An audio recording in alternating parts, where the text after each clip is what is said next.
Medical contract employees and security guards workers union AITUC అనుబంధ సంఘం union ప్రధాన కార్యదర్శి అనిల్ కుమార్ ఆధ్వర్యంలో జిల్లా లేబర్ కార్యాలయం వద్ద మహిళలపై జరిగిన దాడులపై జిల్లా లేబర్ అధికారుల నిర్లక్ష్యాన్ని విడనాడాలని, మహిళా కార్మికుల సమస్యలు తక్షణమే పరిష్కరించాలని నిరసన ధర్నా చేపట్టారు. ఈ నిరసన ధర్నాకు ముఖ్య అతిథిగా ఏఐటీయూసీ జిల్లా ప్రధాన కార్యదర్శి యూనియన్ గౌరవ అధ్యక్షులు తోకల ప్రసాద్ హాజరయ్యారు.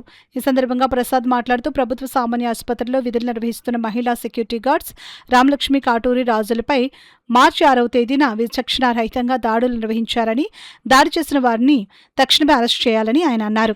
అనంతరం జిల్లా లేబర్ అధికారికి వినతిపత్రం అందజేశారు. యూనియన్ నాయకులు మధు, జాన్బాబు, వెంకటేష్, రమణమ్మ, శ్రీవల్లి, లోవా సెక్యూరిటీ గార్డులు పాల్గొన్నారు. శివగంగానేవుడి ఇవాళ ఆర్ఎంసీలో పనిచేస్తూ ఉంది, పనిచేయడానికి ప్రోత్సహిస్తూ ఉన్నారు. మేము ఒకటి అడుగుతున్నాం, లేబర్ కార్యాలయం దేనికని చెప్పేసి అడుగుతూ ఉన్నాం. మహిళా కార్మికుల మీద దాడులు జరుగుతూ ఉంటే పట్టించుకోరా? ఇంత నిర్లక్ష్యంగా వ్యవహరిస్తూ ఉంటారా? ఇవాళ అది పట్టించుకోకపోతే రేపు పొద్దున ఇంకొకరి మీద దాడి జరుగుతూ ఉంటుంది.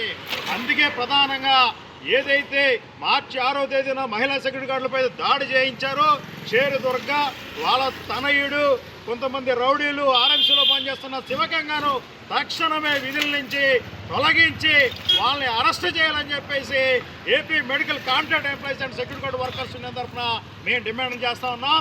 ఇప్పటికైనా లేబర్ అధికారుల నిర్లక్ష్యాన్ని విడనాడి కార్మికులకి న్యాయం చేసే విధంగా మీరు ఉండాలని చెప్పేసి కోరుతున్నాం.